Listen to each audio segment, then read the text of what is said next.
Pessoal, eu cheguei aqui na quarta-feira, lá na Bahia estava frio, fazendo 26 graus. E aí eu cheguei aqui na quarta, já peguei um friozinho de 14, estava com a sinusite terrível. Tem 2 dias que eu quase não durmo direito, né? Porque o nariz fica todo congestionado, e a gente acaba não conseguindo dormir, rapaz. Aí ontem eu comprei a medicação correta, e aí graças a Deus hoje eu dormi. Eu dormi até demais. Ainda perdi o horário para chegar. Eu falei, meu Deus do céu. Porque lá na minha cidade, em 5 minutos eu estou na minha igreja. Então, lá o nosso culto começa às 10, 9h30 eu começo a me arrumar.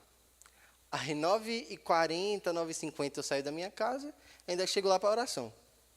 Então, o negócio lá é bem mais ameno, né? Aqui em São Paulo, até postei no meu Instagram, aqui em São Paulo eu pego um ônibus, 2 metrôs, um trem e um trólebus. Para chegar, ainda fez um pedacinho andando. Mas, como eu coloquei ali na publicação, o dia do Senhor é dia de alegria, né? Se vocês pararem para pensar, durante a nossa semana nós quase não temos contato um com o outro. Cada um de nós fazemos as nossas próprias atividades, temos os nossos próprios desafios, mas quando chega um domingo, todos os crentes se reúnem para juntos adorarem um Deus único, né?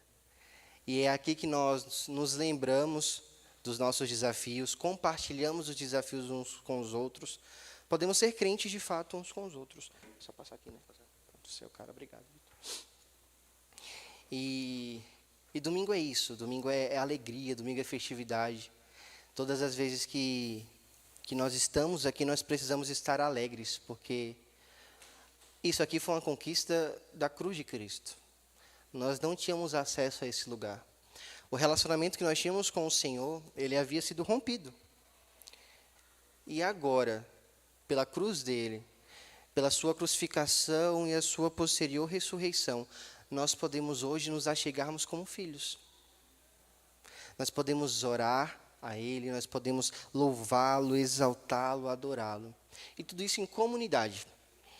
E muitas vezes, toda essa história que eu estou contando para vocês, ela está presente em um livro, correto? Qual é o livro que toda essa história está presente? A Bíblia Sagrada. E existem coisas para nós que são muito caras. Isso aqui eu queria começar a nossa aula com essa informação. Existem coisas no cristianismo que são muito caras. E para nós, como reformados, nós temos os 5 solas que para nós é absurdamente importante. Nós entendemos a suficiência de Cristo Jesus. Só Ele é Deus. Nós entendemos que só a Deus nós devemos dar glórias. Nós entendemos que só a fé salva. Nós entendemos que somente pela graça nós somos salvos. E nós entendemos que somente as Escrituras têm para nós palavra de vida. Essas coisas, esses 5 pontos que eu estou aqui pontuando para vocês, eles são extremamente caros para nós. Assim, nós não brincamos em nenhum momento com esses 5 pontos. Então, muitas igrejas, elas divergem de nós pela teologia. Então, muitas igrejas pensam diferente acerca dos dons espirituais. Outras igrejas pensam diferente acerca do formato de igreja. Por exemplo, nós somos igreja que funciona com sistema representativo, né, o presbiterial, por isso que veio o nome presbiteriana. A Batista, por exemplo, é congregacional. Eles entendem que todas as decisões devem ser tomadas por todas as pessoas. Nós divergimos na questão do governo de igreja. Essas coisas para nós são válidas. São divergências que não fazem com que nós não olhemos para essas outras pessoas e nos identifiquemos como irmãos. Nós somos irmãos destes. Agora, quando uma instituição se diz igreja e fere esses 5 princípios, nós não os consideramos como igreja. Infelizmente, nós consideramos como seita. E hoje nós vamos falar sobre um desses 5 pontos. Nós vamos falar sobre o sola scriptura. Somente a Escritura. Recentemente, teve uma grande ênfase em um pastor. Ele é líder de uma igreja que está crescendo absurdamente ali no sul do país. E esse pastor, então, deu uma entrevista, um podcast. Nesse podcast, ele fala contra a inerrância das Escrituras. Ou seja, ele apresenta para nós, a Bíblia tem erros. Parece coisa sutil. Não sei se a Bíblia de vocês destaca em vermelho quando Jesus fala. Alguém tem uma Bíblia assim? Que quando Jesus fala aparece em vermelho, né? É algo muito sutil. É algo muito sutil para nós. Mas quando ela destaca a fala de Jesus em vermelho, o que ela está falando para você e para mim? Chamando a atenção de que é importante.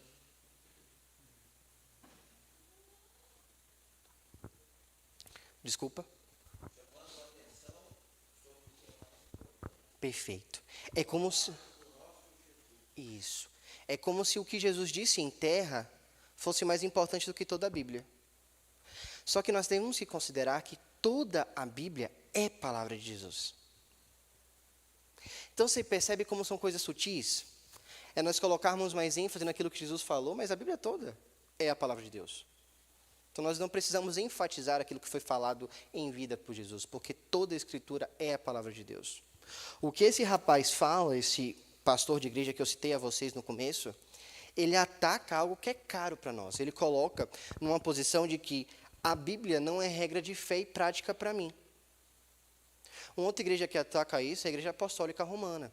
O que a Igreja Apostólica Romana ela traz para nós? Que a Bíblia, ela é sim para eles um manual, mas que eles estão colocados de igual forma a tradição da igreja. Então a palavra, por exemplo, do papado tem tanto peso quanto as escrituras. É como se eu falasse para vocês, que aquilo que o pastor Antônio fala para vocês é lei. E é lei? Não. O pastor Antônio, ele pode falhar, assim como eu falho muitas vezes, assim como o pastor Jonas, de igual forma, pode falhar, mas nós ficamos com a palavra. Nós ficamos com a palavra. E é justamente sobre isso que nós vamos falar um pouquinho hoje pela manhã. Queria muito que vocês participassem, caso tenham alguma dúvida, tá? Fiquem à vontade para tal, nós estamos em uma aula, né? Oi. Nesse aspecto que você as pessoas, um grupo enorme de pessoas católicas, né? Não estou criticando cada um pela fé que exerce, mas é o que nós percebemos. Quando tem uma encíclica papal, ou o Papa vem e fala alguma coisinha, todo mundo fica assim maravilhado. E qualquer evangélico que lê a Bíblia, que tem a Bíblia ali no coração, na mente e conhecimento da Bíblia, percebe que é uma coisa tão efêmera assim, para nós, assim, tão pequena, né, o que ele está falando, que acho que qualquer irmão aqui chegaria ali e daria um sermão para aquele pessoal, né, que seria muito mais profundo, muito mais abrangente do que aquela coisinha que o Papa falou. E o pessoal recebe aquilo que você está falando, porque eles entendem que aquilo que o Papa está falando, né, está realmente compatível, está de igual valor com a Bíblia. E não é. A gente fala o que tem aqui, mas aqui é muito mais profundo e nós cremos que é da palavra de Deus, que vem de Deus, do que exatamente uma pessoa falando, né, deliberadamente sobre um assunto. Exatamente. Para nós, todas as vezes que o pastor fala a palavra, a gente chama de vox dei, ele é voz de Deus. No momento em que o pastor se exime de falar a palavra, ele é anátema. Então, por exemplo, se o pastor chega no púlpito e ele começa a falar verdades não bíblicas, vocês podem, por exemplo, denunciá-lo. Porque nós entendemos que a autoridade do pastor ela está presente a partir do momento que ele é para nós voz de Deus, que é a partir do momento que ele é para nós uma voz que expressa a palavra para nós. No momento que ele não faz isso, ele está sendo omisso com a sua função. Vamos passar só para a gente ganhar um pouquinho mais de tempo? Vamos começar então com o texto de 2 Timóteo, lembrando que todo esse estudo ele é fruto de um livro do pastor Adão Carlos Nascimento. Ele tem um livro sobre classe de catecúmenos, e esse livro justamente que nós vamos pegar como referência. 2 Timóteo 3, capítulo 3, versos 16 e 17, diz assim para nós. Toda a Escritura é inspirada por Deus e útil para o ensino, para a repreensão, para a correção, para a educação na justiça, a fim de que o homem de Deus seja perfeito e perfeitamente habilitado para toda boa obra. A ênfase que nós vamos dar aqui é justamente para o que abrange toda a Escritura. Então, ele não está falando de pontos específicos, ele não está falando das palavras faladas por Jesus enquanto esteve na terra. Ele não está falando por um conjunto de livros, por exemplo, como o Pentateuco. Ele está falando que toda a Escritura é inspirada por Deus. Toda, desde Gênesis a Apocalipse. Nós temos a Escritura sendo essa fonte de inspiração divina. Observa que a fé cristã é a convicção baseada em fatos reais. E esses fatos estão registrados na Bíblia. Nós não somos uma religião que possui o que as pessoas chamam, na Bahia pelo menos, de histórias da carochinha. Não sei se você já ouviu esse termo. Aqui também tem, né? Então, a fé cristã, ela não é algo baseado em contos de fada. Ela não é algo baseado em achismos de pessoas. Nós cremos em um Jesus histórico. É um Jesus que veio aqui, que houve um evento histórico que foi a crucificação de Jesus, que não é registrado apenas na Bíblia, mas em outros vários escritos. Registram a presença de Jesus aqui na Terra. Nós cremos em alguém que viveu aqui, mas que transcende aqui, que está muito acima dessa realidade. E essa fé cristã, que é baseada em fatos reais, entende que esses fatos estão registrados, inspirados por Deus, na Bíblia. Agora, uma pergunta: o que é Bíblia? E aí, eu acho que essa pergunta, muitas vezes nós não nos fazemos. Você que, assim como eu, é presbiteriano de berço, nasceu aqui, ou você que tem uma longa jornada de fé, muitas vezes nós aceitamos coisas só porque alguém nos disse para nós aceitarmos. E não fazemos, então, perguntas fundamentais. Nós cremos que a Bíblia é a palavra de Deus, mas o que é a Bíblia? Uma reunião de livros sagrados, o que mais que a gente poderia falar sobre o que é Bíblia? O que constitui a Bíblia? Quantos livros eu tenho na Bíblia? 66. A Bíblia, ela vai de onde até onde? Guarda essa informação. Todo mundo sabe disso? A Bíblia tem 66 livros que vai Gênesis e Apocalipse. Guarda essa informação que isso vai ser importante. Observa o que diz o nosso Catecismo Maior, a pergunta 5, é justamente o que é a Bíblia. Então, nosso Catecismo responde. A Bíblia são as Escrituras Sagradas, o Velho e o Novo Testamento. São a palavra de Deus, a única regra de fé e prática.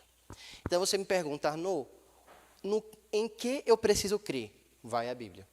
Arnaud, como eu devo proceder? Vai a Bíblia. Arnaud, alguém me magoou. Como que eu ajo com essa pessoa? A resposta está onde? No pastor? Não. A resposta está na Bíblia. Isso é muito importante para nós, queridos, porque nós vivemos em um mundo onde nós temos um relacionamento de sempre ser aconselhado, mas ao mesmo tempo de aconselhar. Como que é o nome da irmã? Odília. Então, imagine a irmã Odília. Então, a irmã Odília é minha amiga de anos, e nós, então, temos um relacionamento de amizade. Nesse relacionamento, em vários momentos, eu compartilho as minhas lutas com a minha irmã. E ela, então, tem o dever de me aconselhar. Mas, ao mesmo momento, ela também passa por lutas, e ela fala a mim. E o que eu devo fazer? Aconselhá-la. Mas em que consiste o meu aconselhamento? Na palavra de Deus. A pergunta é: os seus conselhos estão ali? Quando você fala um conselho a alguém, você se baseia na palavra de Deus ou nos seus achismos? Você entende que quando a gente fala que a Bíblia é a regra de fé e prática, eu estou falando que todas as vezes que eu tenho alguma dúvida sobre como praticar a minha vida ou a área da minha vida, eu preciso recorrer a ela. E muitas vezes nós negamos a Bíblia a outras pessoas. Que forte isso, né? Mas muitas vezes é isso que nós fazemos. Então, a gente entende que a Bíblia é dividida em 2 grandes grupos, somando, então, 66 livros, como os irmãos bem disseram. Então, eu tenho o Velho Testamento e eu tenho o Novo Testamento. Isso aqui é importantíssimo. Daqui a pouco a gente vai entrar nisso aqui. Vamos lá. Então, o Velho Testamento. O que é o Velho Testamento? O Velho Testamento é um antigo pacto feito por Deus com o seu povo. Deus, ali no Antigo, ele tinha um povo exclusivo dele, que era a nação de Israel. E essa nação ela foi escolhida ali desde Abraão, né, com o chamado de Abraão. Abraão constituiu uma grande nação, e essa nação passou a ser feita povo de Deus. Então, a Bíblia ela começa com a história de como o mundo foi criado. Gênesis 1, narra a criação, 1 e 2. No capítulo 3, nós somos submetidos a algo que aconteceu de muito errado no mundo, que foi a entrada do pecado. O pecado entrou, tudo foi arruinado, exceto o plano divino. Porque o plano de Deus nunca é arruinado. Então esse plano, ele continua ao longo da história. A Bíblia, ela é um único livro. Por mais que eu tenha subdivisões nela de 66, ela é uma única unidade literária. Tanto é que eu posso chamar a Bíblia de história da redenção. É uma história. Tem vezes que nós não conseguimos encarar dessa forma. A gente faz uma grande divisão entre Antigo Testamento e Novo Testamento. Muitas vezes nós pecamos porque falamos assim: o Deus do Antigo Testamento é diferente do Deus do Novo. Você já viu alguém falando isso? Ou você já sentiu isso? Porque presta atenção. No Antigo Testamento a gente fala assim: não, esse aqui é o Deus bravo, o Deus da justiça. É o Deus que quando o povo de Israel tem que conquistar uma cidade, ele vai e manda matar todo mundo. Mas o Deus do Novo é um Deus gracioso. O Deus do Novo fala que Ele amou o mundo de tal maneira que deu seu Filho unigênito para que todo aquele que nele crê não perecesse, mas tenha a vida eterna. Então a gente começa a fazer divisão. Mas eu tenho um único Deus de Gênesis e Apocalipse. O mesmo Deus que mandou matar todo mundo lá no Antigo é o mesmo Deus do Novo. Só que muitas vezes nós fazemos uma distinção. O tempo da lei e o tempo da graça não existe. Nós vivemos em toda a história do mundo no tempo lei e graça. A lei existe para nós. Os 10 mandamentos, eles não foram exclusos. O Senhor não os aboliu, pelo contrário, o Senhor os cumpriu. E o Senhor tornou ainda mais difícil. Porque imagina comigo, ó, a gente falava assim, ó, não adulterarás. O que a gente entendia por adulterar? Um homem casado, uma mulher casada, ter um relacionamento, coabitar com a outra pessoa que não fosse o seu cônjuge. Aí Jesus vem ao mundo, o que ele fala? Ó, se você pensar em adulterar, você já adulterou. Não matarás. O que a gente entendia? Pegar uma arma e ou pegar uma espada naquela época, né, e enfiar ali, não sei aonde, no rapaz. Aí o que o Senhor fala? Quando você pensou em assassinar o seu irmão, ou com raiva, ou amaldiçoou em sua mente, você já matou. Então Jesus, ele não aboliu os 10 mandamentos, pelo contrário, ele tornou mais difícil. Você entende? Então não há essa distinção. Agora eu te pergunto, olha, abre sua Bíblia, quem tem uma Bíblia física, abre sua Bíblia em Gênesis capítulo 15, verso 6. Gênesis 15, verso 6. A gente está vendo agora a história de Abraão, tá? E a história de Abraão está registrada no Antigo ou no Novo? A história de Abraão, Antigo ou Novo? Antigo. Antigo Testamento, né? Abre aí, vamos ver. 15, 6. Alguém lê para nós, por favor? Ele creu no Senhor e isso lhe foi imputado para a justiça. Vamos lá. Justiça aqui dá uma ideia de salvação mesmo. Abraão foi chamado para sair da sua terra, para sair da sua parentela, para ir para um lugar onde ele não conhecesse. Abraão foi chamado para confiar no Senhor e viver uma vida correta diante do Senhor. Mas essa vida correta foi imputada a ele para a justiça? Não. O que o verso 6 fala? Ele creu no Senhor. No Novo Testamento a gente vai saber que pela graça sois salvos mediante a fé. No Antigo Testamento as pessoas não eram salvas por causa das obras delas. Já era pela fé. Graça do Senhor. Então, por mais que houvesse ali uma ênfase na completude dos 10 mandamentos, em toda a lei da cultura judaica, o que salvava as pessoas no Antigo era a fé, a graça do Senhor. Então, o tempo da graça, ele é linear. Desde Adão até o último homem, todos que serão salvos mediante graça. O Antigo Testamento fala da graça de um Senhor, que apesar do seu povo se rebelar contra ele em todos os momentos, amou esse povo e decidiu salvá-lo. Hoje à noite, se você vier, eu também pregarei, e nós vamos falar sobre João 3. João 3 vai falar sobre o encontro de Jesus com Nicodemos. E nesse encontro, o Senhor retoma 2 passagens do Antigo Testamento. Uma das passagens é Números capítulo 21, que vai falar sobre as serpentes que o Senhor levantou para picar as pessoas e envenená-las.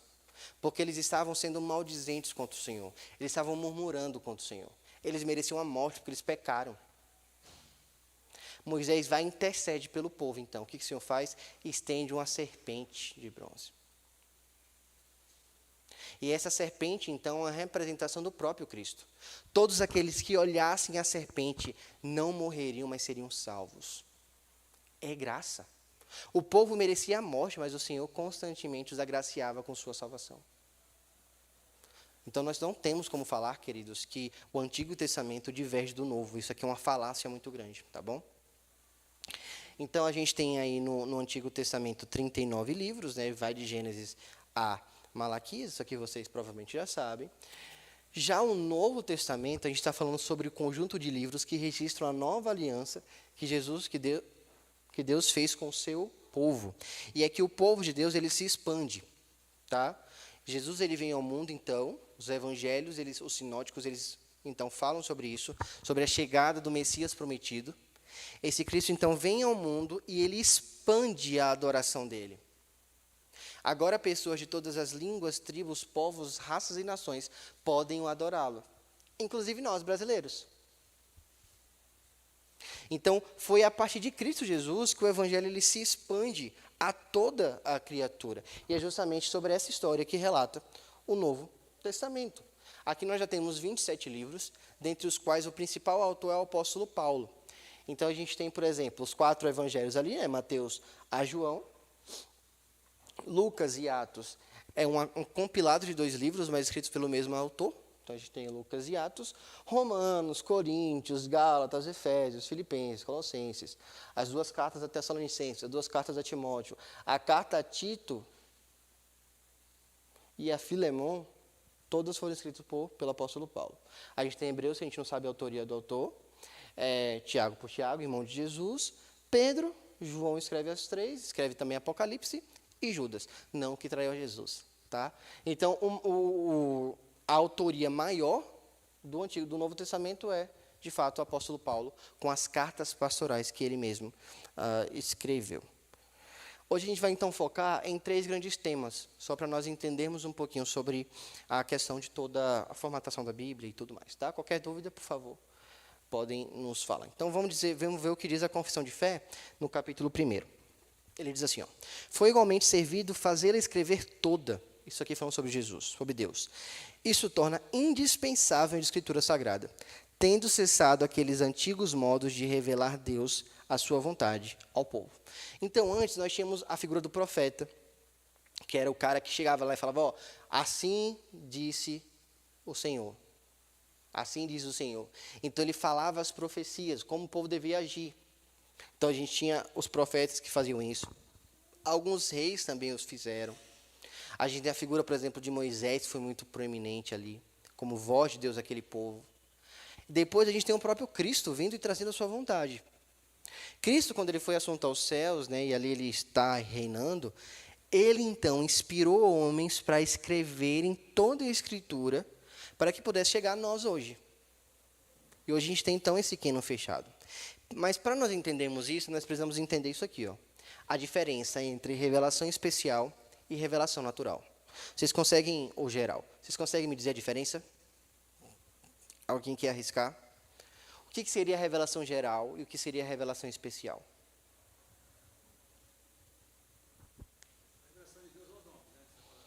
Isso. A forma de Deus se revelar aos homens tem 2 maneiras, a especial e a geral.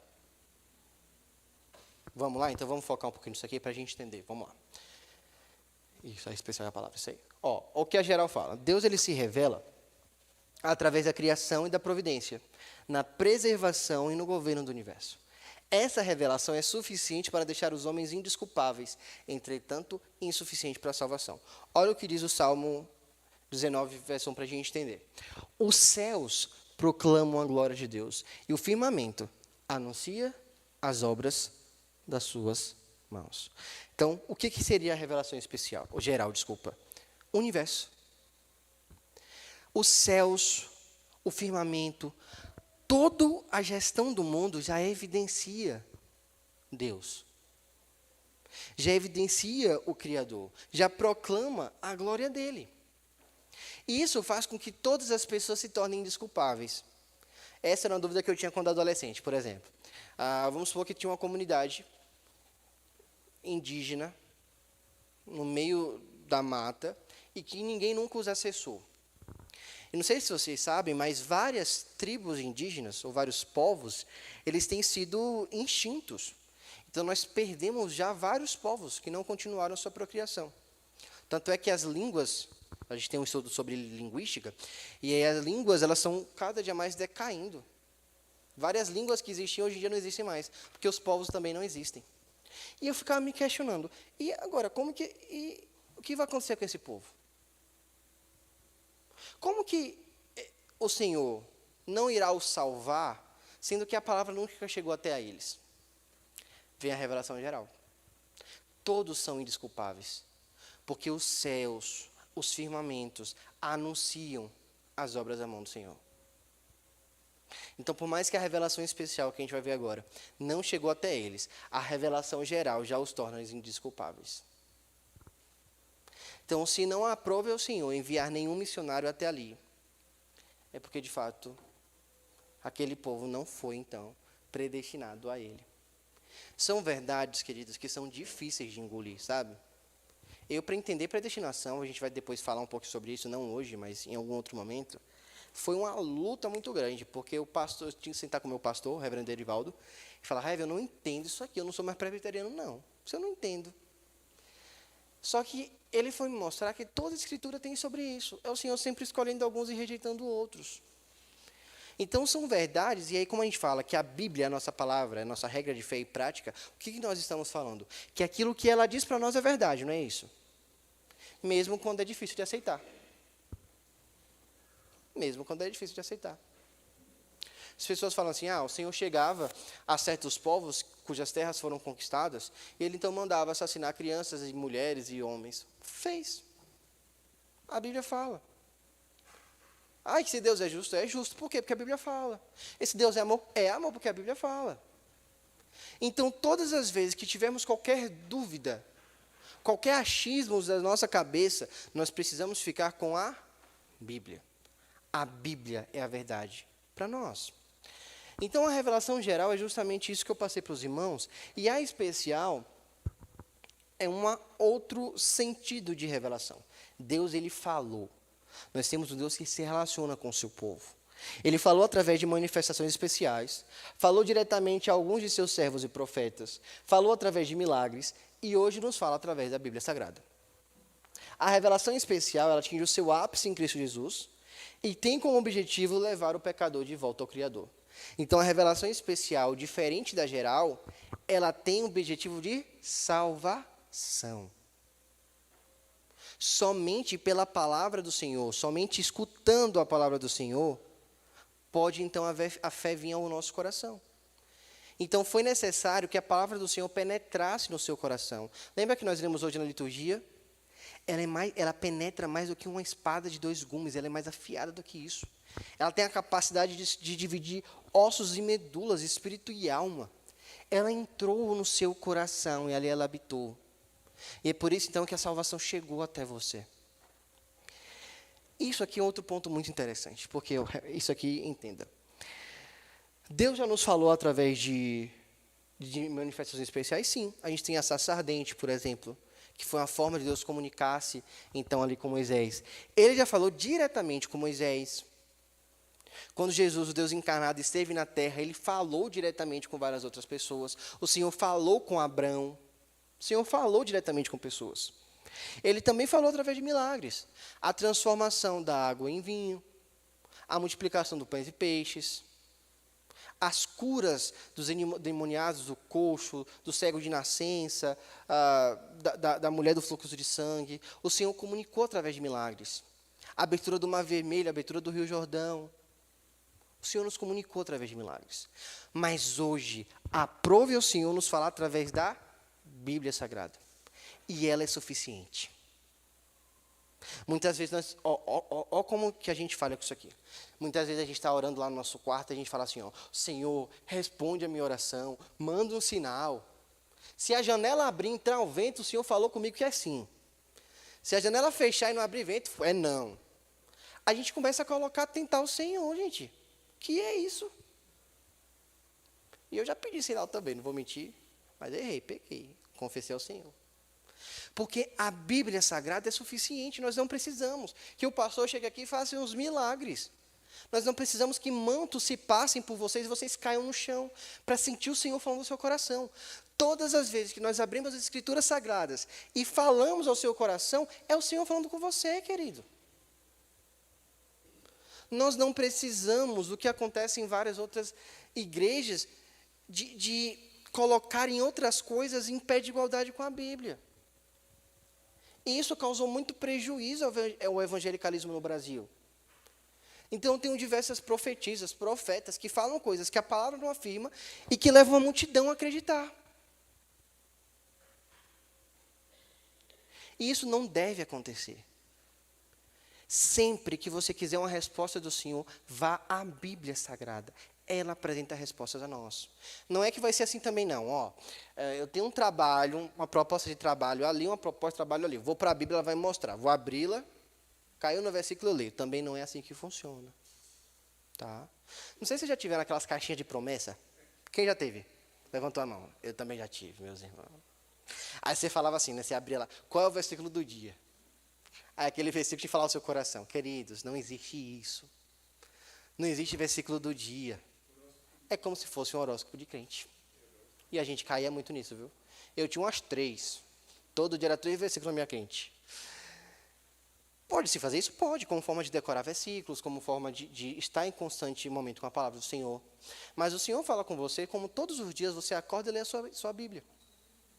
Lê Gênesis, Êxodo, Levítico, Apocalipse, Números, Deuteronômio, Josué, Mateus, Marcos. Você tem que ler as Escrituras, porque lendo as Escrituras, o Senhor coloca no seu coração a vontade dEle. Quando no Salmo 119, aquele salmo imenso da Bíblia, o Senhor vai falar assim, o salmista, como o jovem poderá guardar puro o seu caminho? Qual que é a resposta? Observando segundo a palavra. Um outro salmista então vai falar, guardo no coração a tua palavra para não pecar contra ti. Você quer parar de pecar contra o Senhor? Guarde no coração a palavra. Como que você pode guardar no coração a palavra? Passando tempo com ela. Você lê a Bíblia todos os dias, meu irmão? Quanto tempo nós gastamos para ler a Bíblia? E todas as vezes que eu falo essas coisas para vocês, eu falo também ao meu coração, viu? Porque tem vezes que eu sou relaxado para ler Bíblia. A gente não pode, queridos. Porque no dia que a Bíblia for tomada de nós, porque estamos caminhando para isso, não se enganem. No dia que a Bíblia for tirada de nós iremos tê-la guardada em nossos corações? Ou nós iremos esquecer do Senhor? Você quer parar de pecar com o Senhor? Você quer fazer a vontade do Senhor? Guarde no seu coração a palavra dEle.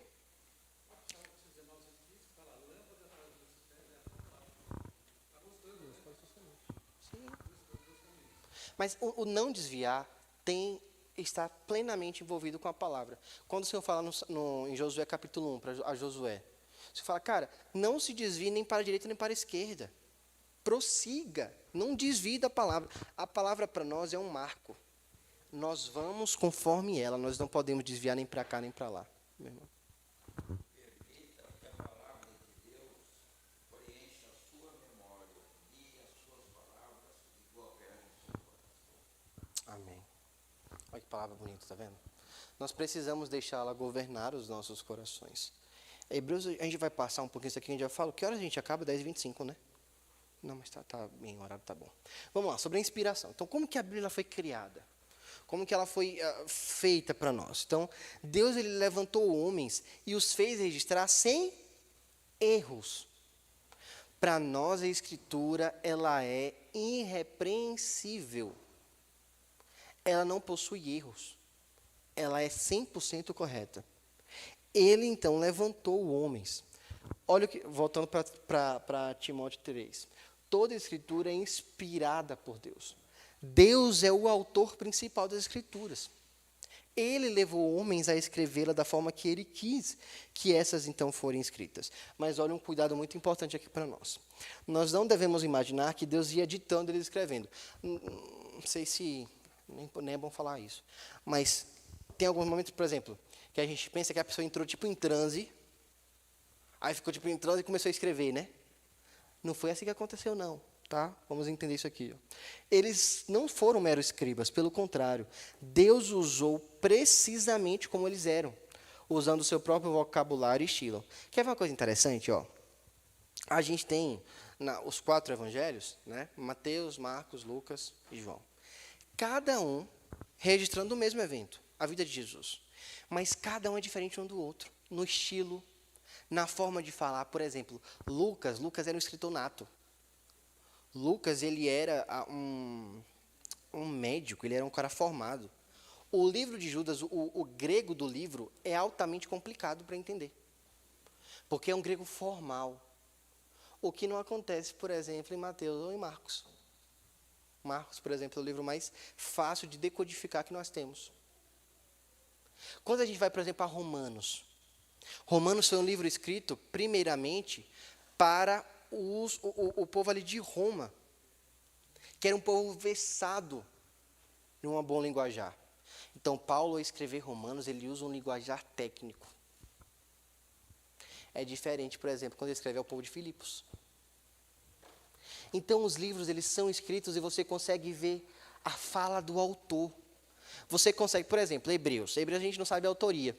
Aí muitos começaram a se questionar, será que foi Paulo? Mas é o que a gente fala? Não, porque Paulo escrevia de uma certa forma, que a gente não vê essa certa forma aqui.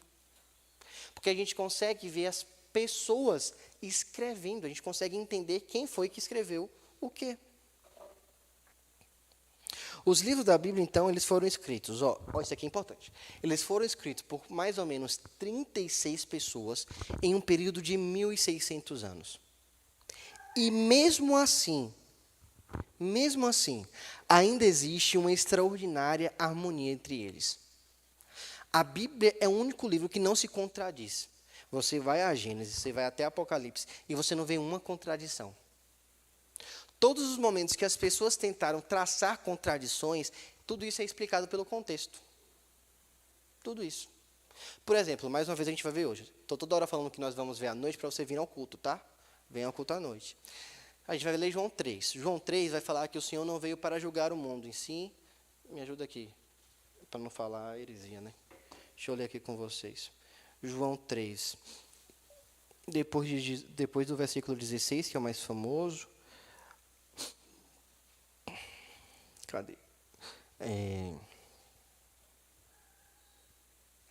Porquanto Deus enviou o seu Filho ao mundo, não para que julgasse o mundo, mas para que o mundo fosse salvo por ele. Então, ou seja, Jesus não veio para julgar. Mas capítulos posteriores, se eu não me engano, 7 ou 8, vai falar o quê? Jesus veio para julgar.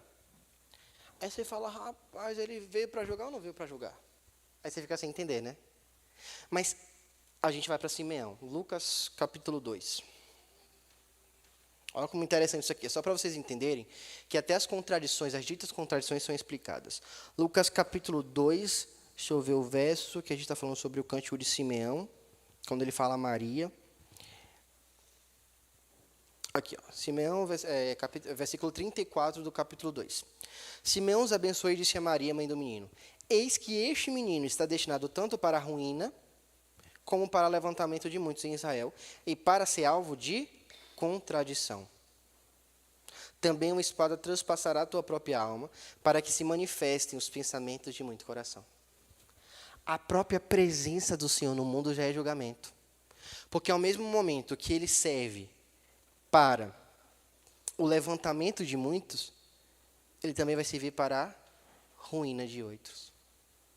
A forma como você olha para o menino Deus evidencia se você será levantado ou arruinado. A presença de Cristo já é o próprio julgamento. Mas ele não veio para isso, ele veio para salvar alguns. Mas ele estando aqui, necessariamente, outros serão condenados. Então você percebe que até mesmo as aparentes contradições são explicadas à luz do contexto maior. Então a Bíblia é algo que ela não se contradiz. Ela é extremamente harmônica. Por exemplo, a gente vai ler hoje João 3. Nós vamos ler pelo João 3. A gente vai olhar para Ezequiel e a gente vai olhar para Números. Porque João 3 cita os dois. Então, isso é Bíblia. É harmônico. É uma única unidade literária, como eu falei para vocês. E isso já é evidência do que a Bíblia é realmente a palavra de Deus. Imagina, ó, eu escrevo um livro hoje. Daqui a 1000 anos, a minha irmã escreve um outro livro. Daqui a 500 anos, o meu irmão escreve outro livro. Daqui a 200 anos, o Filipe escreve outro livro. Será, e sem conhecer um ao outro, será que nós 4 iremos escrever a mesma coisa? Não iremos. Porque nós não conversamos, eu não tive acesso a eles. Cada um vai ter a sua visão. Foi isso que aconteceu com a Bíblia. Pessoas que não se conheciam, escreveram a mesma coisa. Como que isso pode acontecer? É milagre divino. E Morno, por isso a gente vê a grandiosidade do poder da misericórdia do nosso Deus. Nos dias de hoje, nós temos essa facilidade de comunicação de um país para o outro em segundos, por intermédio da evolução da tecnologia. Antigamente, meu Deus do céu, num lugar outro você não tinha nem condução, você ia a pé. Sim.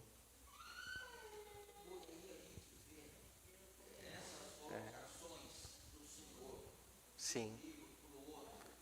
Há 300, 400, 500 anos, Sim. anteriores ou posteriores.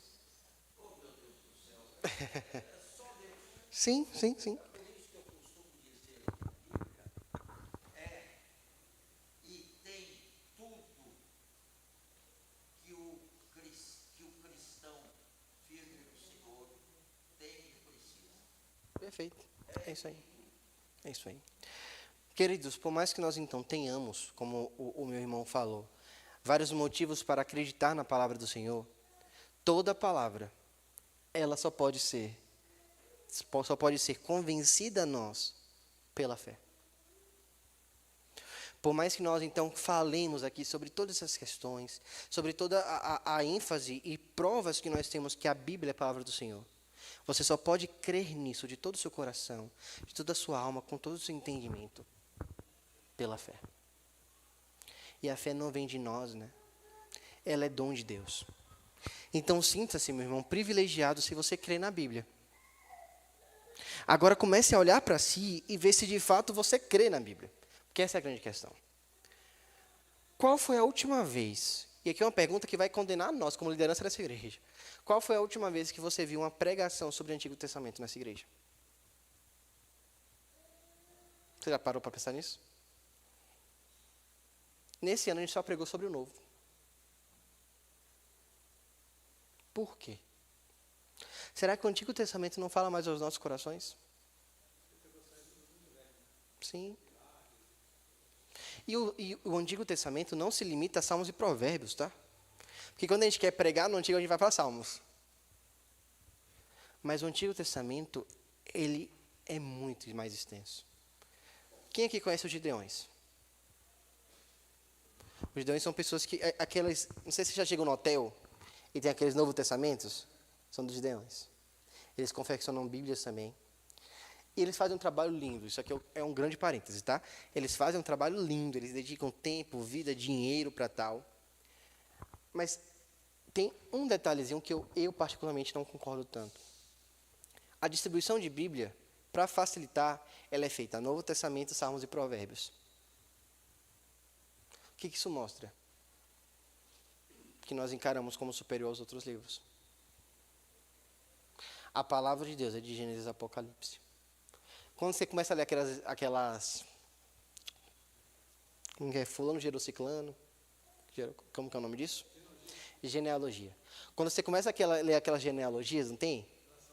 Pois é palavra de Deus. Eu sei que é cansativo e é mesmo. Mas é palavra. Católico, mas ele já está frequentando uma igreja evangélica, né? Mas ele questiona. Ele fala assim, como que Jesus veio da genealogia lá de Davi? Né? Por quê? Porque ele chega até José. E Maria? Não teria que ser Maria. Isso é uma controvérsia dele, né? E Maria, que gerou Jesus, né? Através do Espírito Santo, mas qual que é a genealogia dela? Porque aí menciona que José veio da genealogia, o pai. Mas, na verdade, ele não foi o pai biológico. Né? Então, Sim, sim, mas a questão é que José foi escolhido para ser o pai dele aqui na Terra, né? Então, Jesus ele escolheu um casal. Ele aparece a Maria, o anjo, mas também o anjo não, também aparece a quem? A José. Então, o gerar de Jesus não foi apenas por Maria. É claro que Maria carregou em seu ventre, sem coabitar com José. Mas a promessa da vida de um menino foi entregue a Maria, mas também a José. José também foi escolhido para ser pai de Jesus aqui na Terra. Então, isso acontece muito pela ênfase, né, da igreja romana, né, em Maria. Mas ambos, e aí a gente tem duas genealogias na Bíblia. Mateus e um dos outros evangelhos também traz uma genealogia.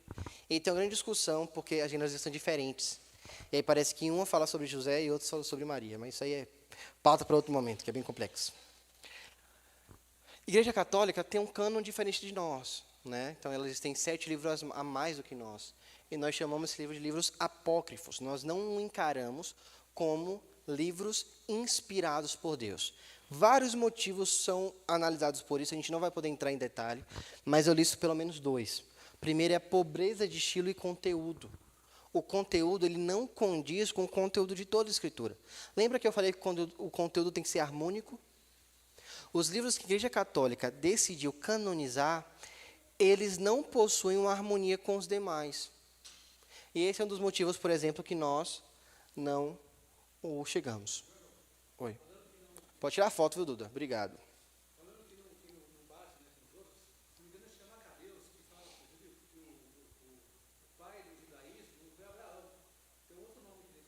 Sim.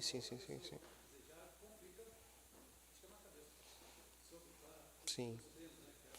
Macabeus também vai falar sobre o culto aos mortos. Então, tem algumas questõezinhas que para nós, são invalidadas por todo o cânon. E aí nós os consideramos como apócrifos, né? Como eu falei ali, ó. Elas ensinam doutrinas e pátrias que contradizem, então, os livros inspirados.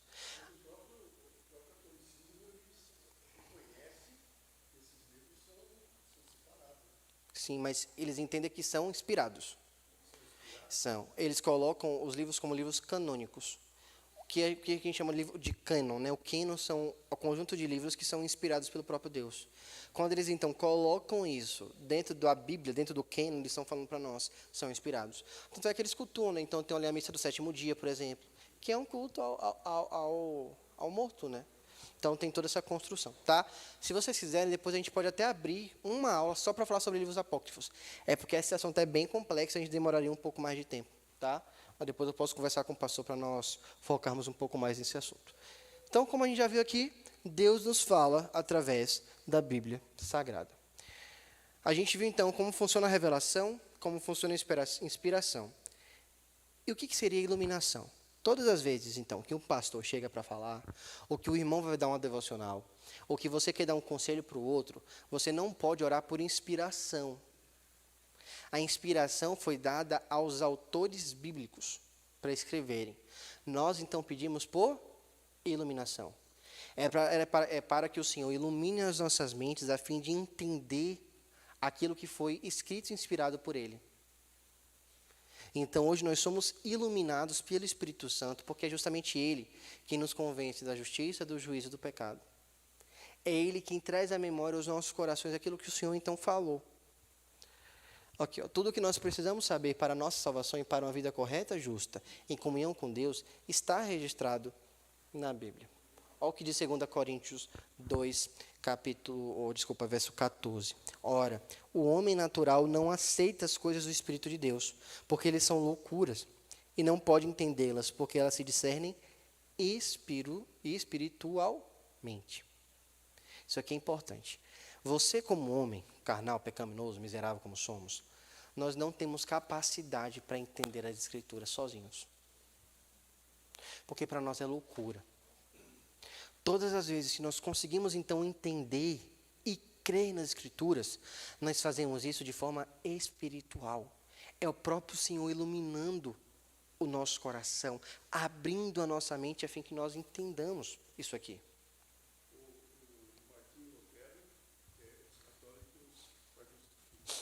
Uhum.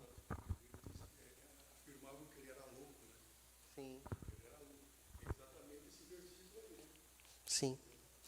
É engraçado, olha isso, porque a reforma protestante, aqui é uma divergência. Eu tenho muitos amigos que são católicos, né?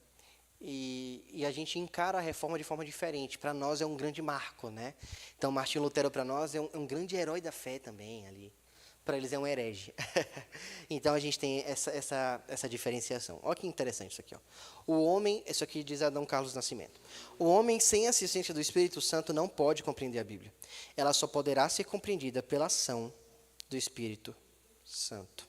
Deixa eu só passar aqui para a Lídia, para a gente não perder tempo.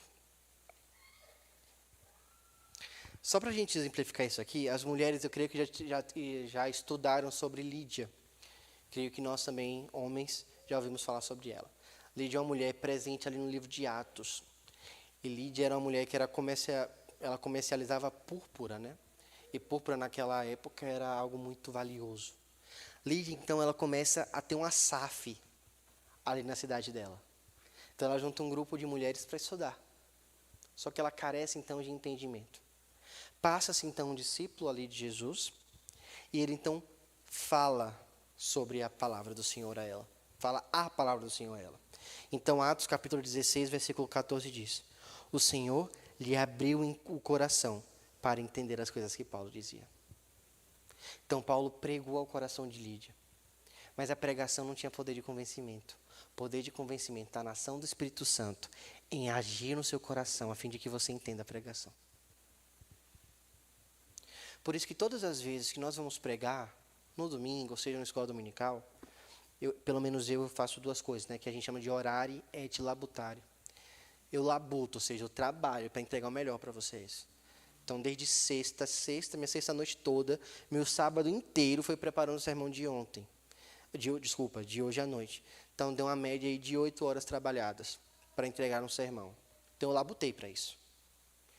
Mas o meu labor não tem serventia se o Espírito Santo não agir em sua vida.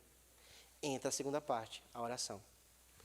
Então, a nossa oração é para que, à medida em que preguemos a vocês, o Senhor invada o coração de cada um de vocês para que vocês entendam a verdade que nós estamos pregando. Porque se o Senhor não agir, em vão nós iremos falar. Isso aqui serve para duas coisas. Primeiro momento, para consolar o seu coração. Muitas vezes nós temos filhos que não estão aqui dentro, netos que não estão aqui dentro, irmãos que não estão aqui dentro, primos, amigos, que nós ansiamos por ver adentrar nesse espaço, cultuar conosco, e que infelizmente hoje não são. O Espírito Santo pode agir na vida de quem Ele quiser, inclusive dessa pessoa que está pensando.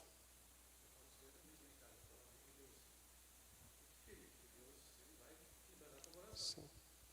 E no dia que o Espírito Santo age, assim como Ele agiu em Lídia, nós iremos entender as palavras do Senhor e não há como negar essa palavra. Mas tem uma segunda questão também.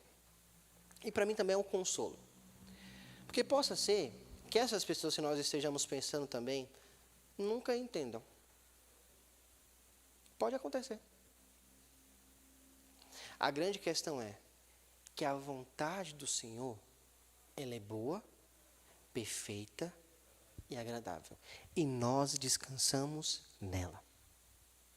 Nós sabemos que se o Senhor quiser, Ele irá agir. Mas se Ele não quiser, Ele não irá. E está tudo certo, porque a vontade do Senhor é boa, perfeita e agradável. Isso é algo que eu me repito muito, porque eu tenho muitos irmãos, amigos, que são afastados. E eu já falei a eles, olha, eu estou tranquilo, a minha parte eu faço, eu prego, eu falo, eu aconselho, eu chamo para perto. Mas eu falo a eles, a sua vida está nas mãos do meu Senhor. E eu sei que Ele é muito melhor do que eu para agir na sua vida. Então, eu descanso nele. É fácil? Não é, queridos. Não é. Não?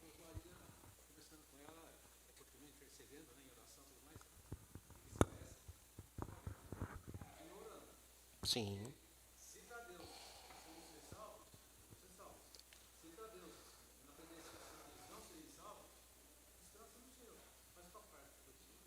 Sim.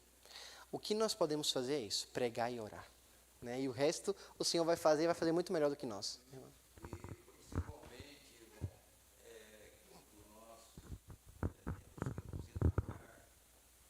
relação a esses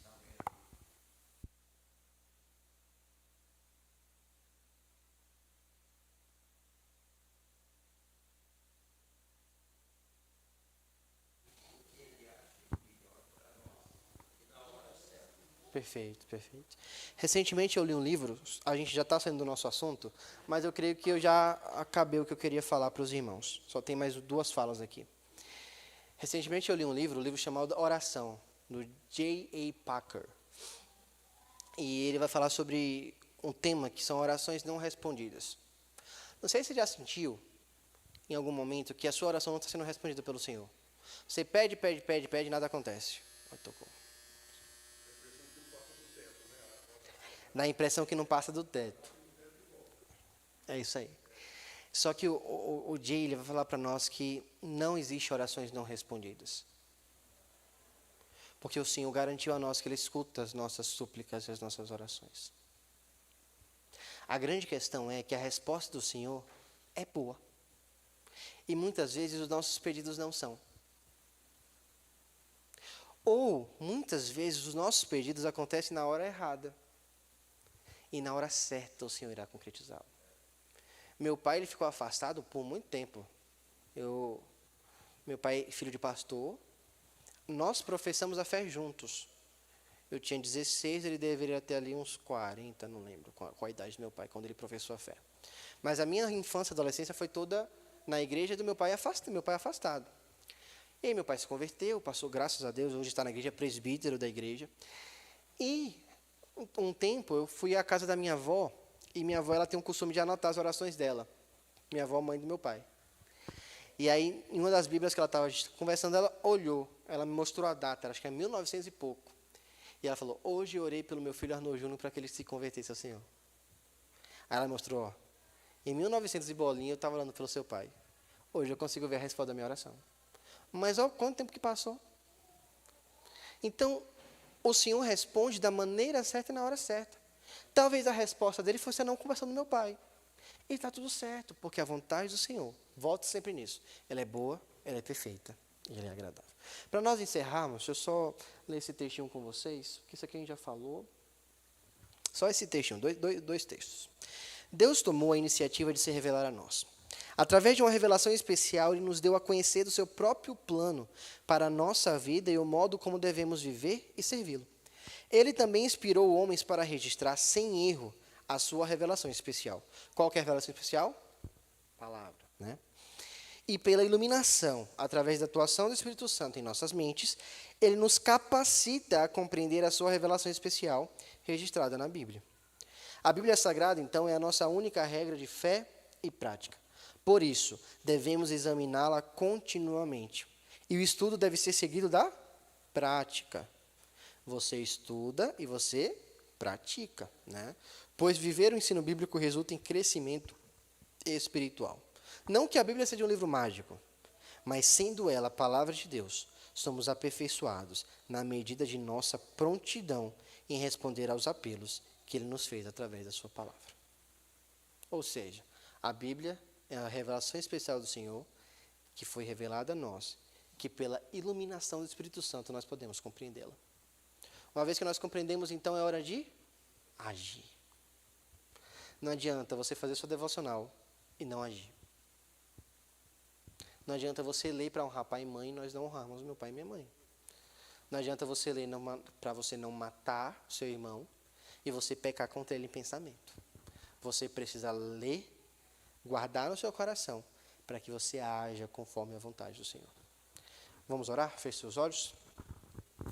Senhor nosso Deus, nós somos gratos a Ti pelo privilégio que temos de estarmos juntos, reunidos em amor ao Teu nome. Nós somos gratos porque o Senhor, ó Pai, nos amou tanto, que mandou o Seu Filho amado para morrer em nosso lugar, nos dando assim a vida eterna, uma vida em abundância junto ao Senhor. Obrigado, Pai, pelo privilégio que eu tenho de poder ser igreja com os meus irmãos. Obrigado pelo privilégio que nós temos em uma semana tão corrida, termos um dia de descanso para juntos cultuarmos ao Senhor. Nós agradecemos também pela Tua disponibilidade em se revelar a nós através da Tua palavra. Isso é graça, Senhor. Nós não merecíamos ter um relacionamento contigo, mas o Senhor conquistou isso a nós. E nós somos gratos, porque hoje nós podemos passar tempo com o Senhor. Nós podemos compreender a Sua vontade através do Espírito Santo que já habita em nós. E ao mesmo tempo, ó Pai, nós clamamos pelas pessoas que não encaram a Tua palavra com tanta seriedade como nós. Que o Senhor venha ao encontro de cada uma delas. Que o Teu Espírito Santo possa convencê-las dos seus pecados, convencê-las, ó Pai, do juízo do Senhor e trazê-las de volta a Ti em arrependimento, ó Pai. Que o Teu nome, ó Pai, seja glorificado em todo o mundo. E que assim, esse grupo que hoje é seleto, possa se estender cada dia mais e que tenhamos mais e mais irmãos que amem ao Senhor e amem a Tua palavra.